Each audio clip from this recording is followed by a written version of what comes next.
Honorable Président du Sénat, Mesdames et Messieurs les membres du gouvernement, Monsieur le ministre de représentant du corps diplomatique accrédité en République démocratique du Congo, Honorable Président de l'Assemblée provinciale du Haut-Katanga, Monsieur le gouverneur du Haut-Katanga, Mesdames et Messieurs les participants et panélistes, distingués invités, Mesdames et Messieurs, c'est avec une grande satisfaction et une immense fierté que je me tiens aujourd'hui devant vous, ici à Lubumbashi, pour ouvrir officiellement la 9e édition d'Expo Béton RDC. Ce rendez-vous, devenu incontournable, célèbre cette année un thème d'une pertinence remarquable, les corridors sud de la R. Je tiens à saluer les organisateurs pour leur engagement à faire de cet événement un espace d'échange, de réflexion et d'innovation autour du développement de nos villes, de nos corridors et de nos zones économiques spéciales. Lubumbashi, ville emblématique et carrefour régional, est le lieu idéal pour abriter ces discussions dans ce cadre de l'Assemblée provinciale du Haut-Katanga, symbole de notre ambition de moderniser nos infrastructures et d'améliorer le cadre de vie de nos concitoyens. Mesdames et Messieurs, le développement de la République démocratique du Congo passe par un impératif, le désenclavement. Nos provinces, riches de leurs ressources humaines et naturelles, doivent être connectées les unes aux autres pour libérer leur plein potentiel. Les corridors sud, intégrés au réseau de la Communauté de développement de l'Afrique australe, la SADC, sont au cœur de cette de transport.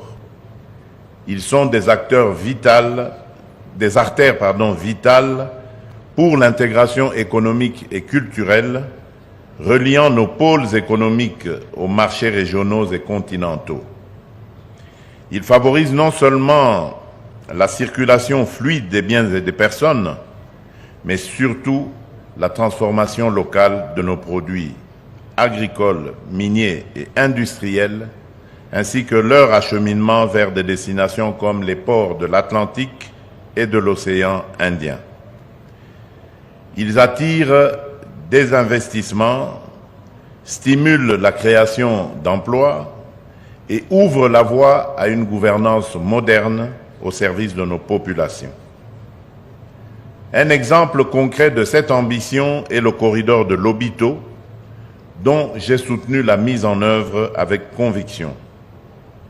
Ce projet, fruit d'une coopération exemplaire entre la République démocratique du Congo, la Zambie et l'Angola, avec le soutien de partenaires internationaux, ambitionne de construire 1739 km de voies ferrées, dont 427 km sur notre territoire, interconnectés à un réseau routier régional.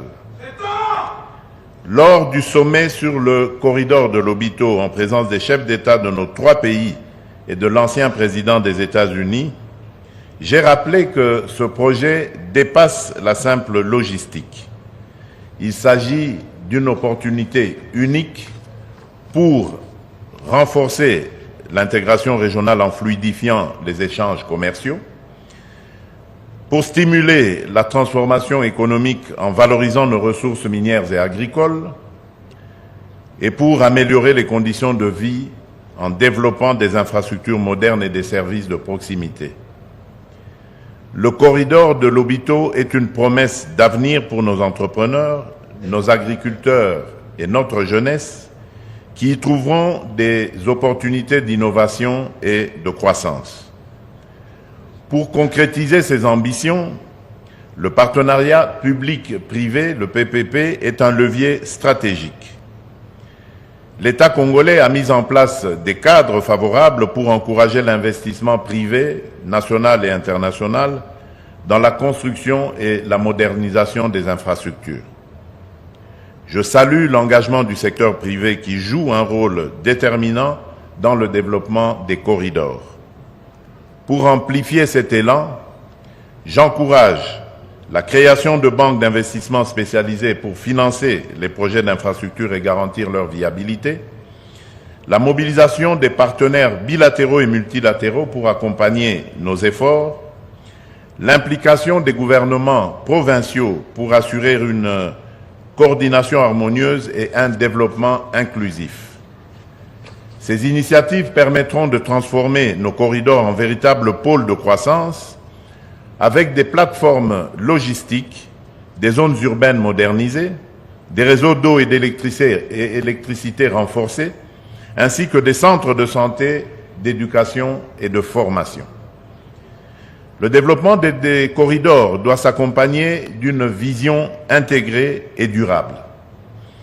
Je rêve d'un réseau ferroviaire reliant le Grand Katanga au Grand Kasaï, au Grand Bandundu, à Kinshasa, au Congo central, jusqu'au port en eau profonde de Banana.